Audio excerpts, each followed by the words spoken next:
What's up, YouTube world? It's your boy J Dub, the #1 comment on YouTube, and I'm back with another review. Today I'm gonna be doing something new, not new to me, but new to you. Today I'm gonna be reviewing Insecure. Um, this is actually Insecure's final season, but this is my first time reviewing the show. I've been following it ever since, and it's just been like I don't know. I would say such a ride. I'm kind of sad to see it go because it's like it's no other show that's on that is that can compare to Insecure. But we gonna get into it. This is my first review. However, this is the third episode of it, so we're gonna start right there. So we start off with Lawrence. He's taking Issa home. He picked her up from the airport, and he could tell like something was going on, like a weird energy. And pretty much Issa saying that like, hey, I've been doing some thinking, and he really wouldn't let her say it, but he knew what she was saying. She was saying goodbye, but she didn't actually say the words. So they both knew and just walked away. So immediately Lawrence goes back to his apartment. Is all packed up because he has a new job in San Francisco. So he's moving, which Issa knew, but they just couldn't get together or make things work to get over that situation with the baby with Condola. And this is what what I've been waiting for. I kind of wanted to see how that was affecting Issa, but we really couldn't see it. And I wanted to see that like in real time with both of them. So this is like really the first time they get into the Lawrence situation.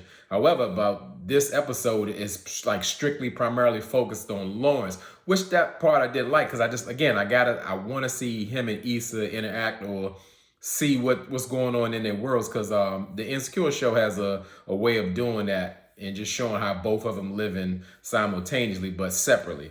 And going to the next scene, Lawrence is already settled in his new apartment in San Francisco, and looks like he's doing well on his job. Everything's going good for him.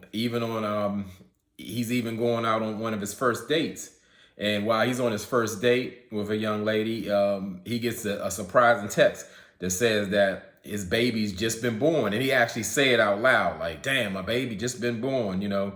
And he just runs out frantically, pays the check, and lets the lady know, nice to meet you, and he gotta go. So he's on a plane to LA. So Lawrence finally gets to the hospital, and he finds Condola's hospital room. And not only is he's meeting his baby boy for the first time, he's also meeting Condola's mother and sister as well as the first time. And it's really awkward. And Condola's mother happens to be the actress Layla Rashawn, who is from Waiting to Exhale, and her sister is Keke Palmer. And as I say, in this scene, how awkward it was, like the whole cast, all the actors and actresses did like a great job, like demonstrate. You could feel how awkward this was. And right off the back, you could tell Keke Palmer, Condola's sister, playing Condola's sister, she don't play. Could be because Lawrence wanted to know what was his son's name. And his name is Elijah Mustafa. And he be like, oh, Elijah Mustafa, like he really like it. And they like, we named it after our grandfather. And, you know, like, yeah, like, what's the problem? But you can tell right off the break, once Lawrence holds his son, you know, that was it. Like, you could just see, like, he's so in love. And that's going to be a ride because, as we know, he's actually not with Condola. And on top of that, he just moved to another city that requires a plane ride to get there in a timely manner. So while Lawrence is in LA, he's staying with his close friend. I can't remember his friend. It was a good buddy he's always confiding into. At one time, he lived over at his house when he left Issa's house. And he's explaining like already Condola family is just like looking at him like he's a deadbeat dad.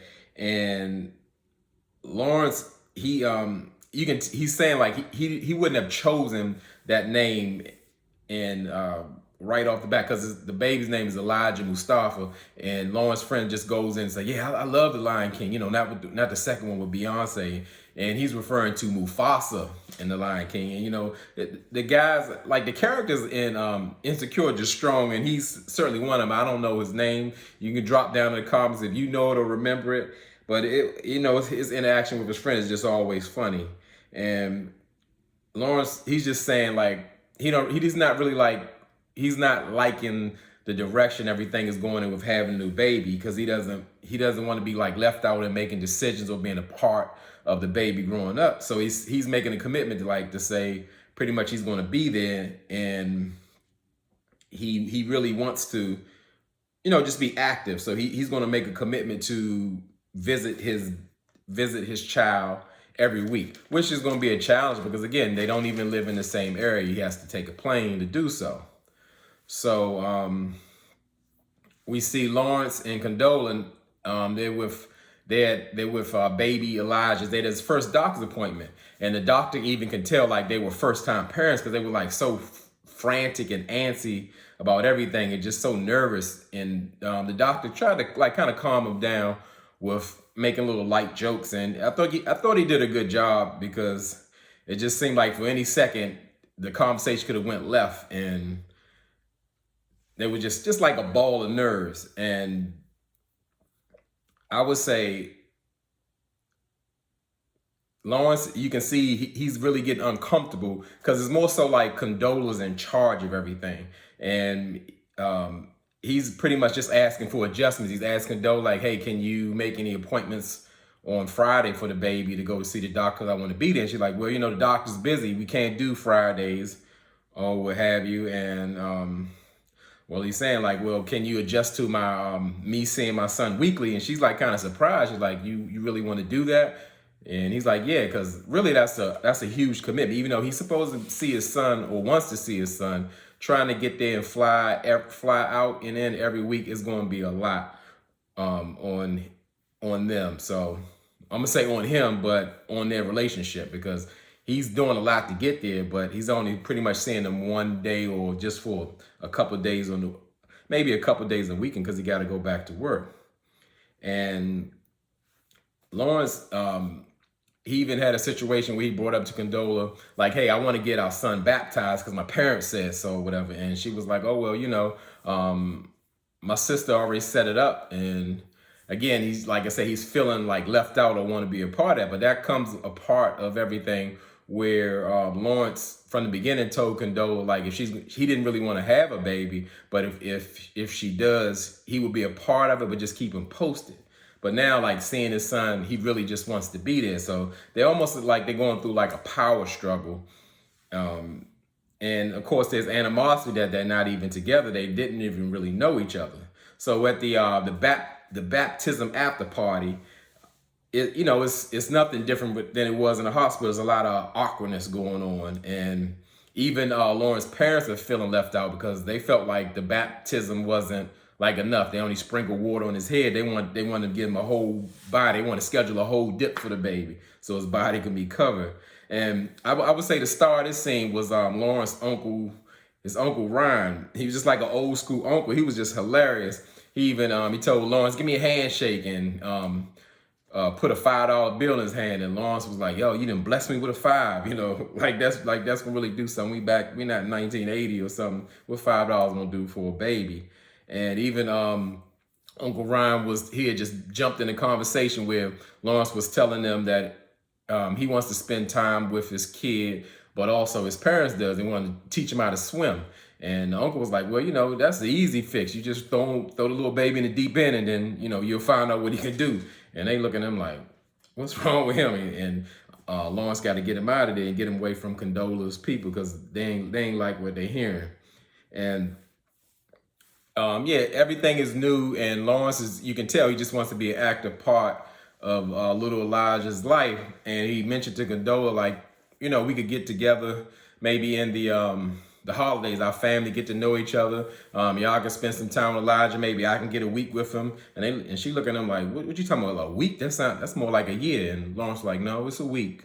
And he wants to see his son, but now it's a pattern of showing that anything that Condola doesn't like, she'll pretty much hit him with, we'll talk about, because really she's in charge, and that's how it is. And it's just, is a real difficult situation.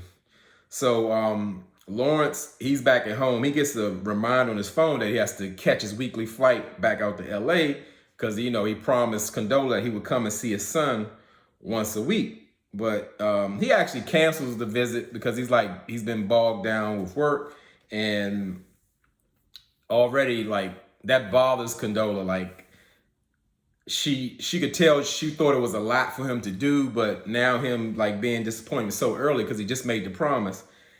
She's like upset. She's got the baby because she's got the baby full time, and her sister Keke Palmer's in there, and she could see Condola's upset, but she didn't look up to see like how Condola was doing. She had the baby in a little hat. He was crip walking and all that. I thought that was hilarious.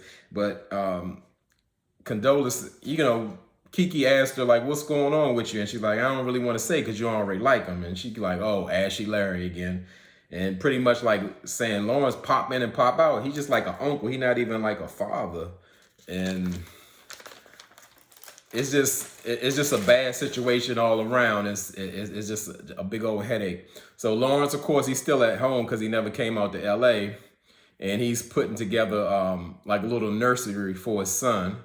And he gets a text from Condola about a birthday party that Tiffany and Derek are throwing, of course, back in LA for their daughter Simone.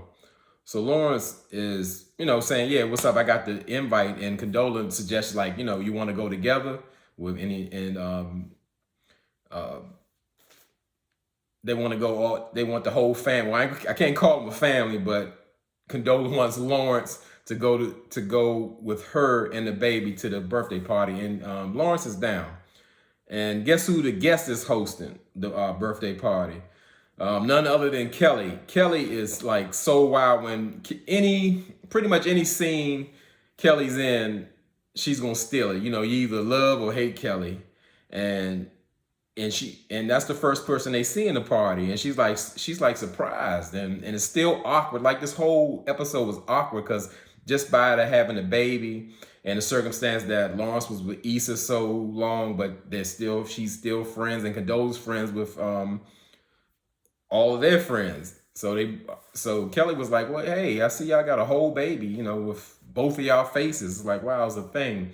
And Lawrence is trying to make small talk with Kelly. He don't really know what to say. So he like, you know, "How you doing?" She's like, I'm doing all right. I was dead," because she's talking about from the previous episode when she went to a college reunion. They had her that she died years ago. But he's saying, "No, well, I also want to know like how everybody else." More importantly, he's like referring to Issa without saying her name.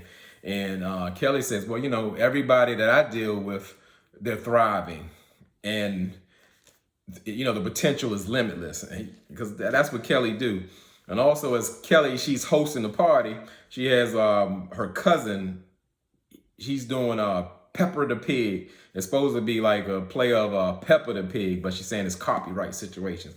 But it's like a ghetto pig mascot who, instead of entertaining and playing with the kids, he's sitting down here on his cell phone. He chilling in the kiddie pool. He vaping. You know, all kind of crazy stuff that you would expect. Something to go on anything dealing with Kelly. It just wasn't going to be right. And maybe instead of congratulating on Simone's little birthday party, Kelly wants to do a toast.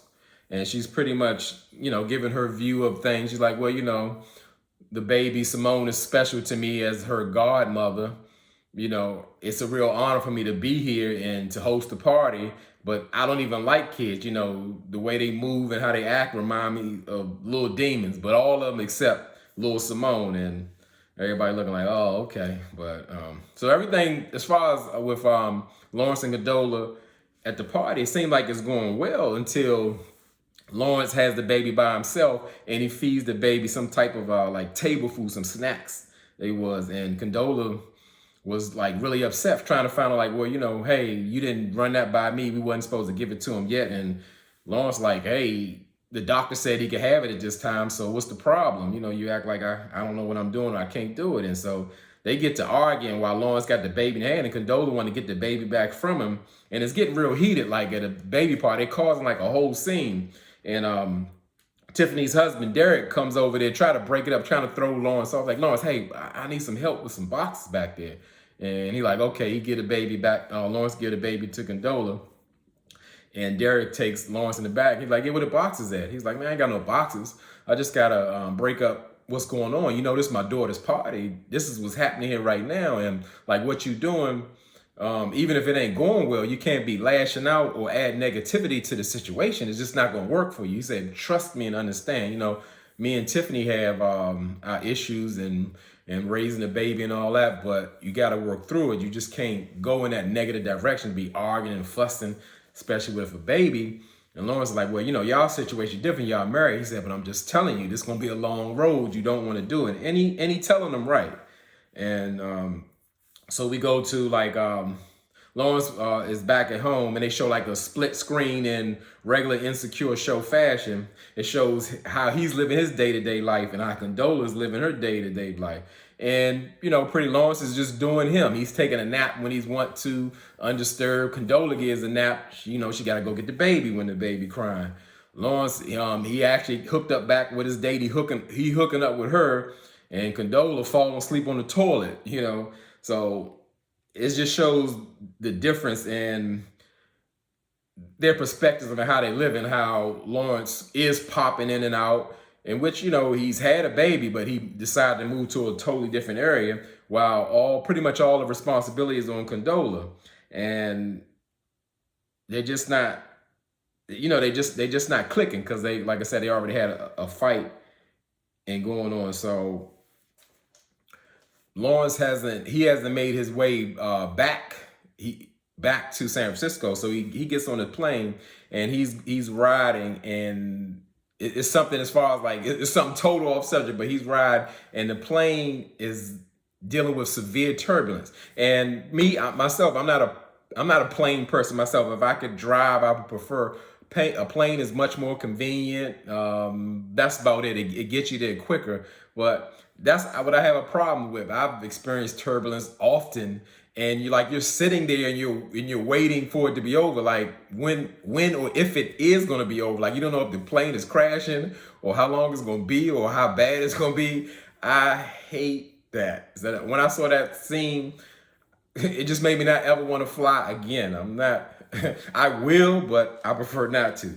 So it looks like so much Lawrence kind of realized that, like, what I got from it, like, life is short, and like what him and Condola was fighting about, it could be worked out. And he kind of took Derek's advice on it. And once he got home, he really apologized to Condola, you know, I guess about how he was acting, and also noting that she said everything wasn't working out because, you know, they got into the big argument about him taking baby Elijah, and they just put everything on the table. Lawrence doesn't feel like, hey, this is my son too, so you should trust me with him. Condola doesn't trust him. And of course they have a not the best relationship because they're not even together. And Lawrence didn't want to have a baby. And he even told Condola at some point where, well, hey, you blew my life up by moving forward with having a baby, because he flat out told he didn't want to have the baby. But he's going along with it and making the best of it. And seeing the baby, he's just connected to it. And I mean, this episode really like hit hard. Even though my girl Issa wasn't in it, it was just really powerful. It was real, like all the way through, because it shows like so many times, like both sides of how when people have children with people they're not with, or they don't like, or they're not getting along with, like how hard it can be. It's almost like, best way I can describe it, a self-imposed prison. And that's the best way to describe it. Because in real life, you're not a victim in that situation. If you laid down and had unprotected sex with somebody, you made a choice that you put yourself at risk that you can have a baby. Because they say so many times that it is so important to choose the person that would be the parent of your child. That's just like a huge decision, because you're gonna have to be dealing with them with minimum of 18 years. Because people say, oh, you gotta deal with them for the rest of your life. I don't believe in that, because I mean, when a child gets a certain ages, the contact with the other parent becomes less and less. But however, you're tied to that person, and if you and that person don't get along, or that person is off, in the mental or bitter or whatever, it's going to be a hard and long ride. So this, like I said, this episode was powerful, and it just gives a great example to both men and women about just like making choices when you're dealing with people you choose to have babies by. I felt bad for Lawrence, but as Condola said, hey, you're not a victim in this. You made this choice with me, even though you said you didn't want to have a baby. And as I say, I'm gonna continue to review Insecure as one of my favorite shows, especially because it's going out. This is his last season. So as I say, I appreciate y'all rocking with me. Get down in those comments and say what you say. And y'all could be anywhere in this YouTube world, but you're here with me. I really appreciate it, and I really mean it.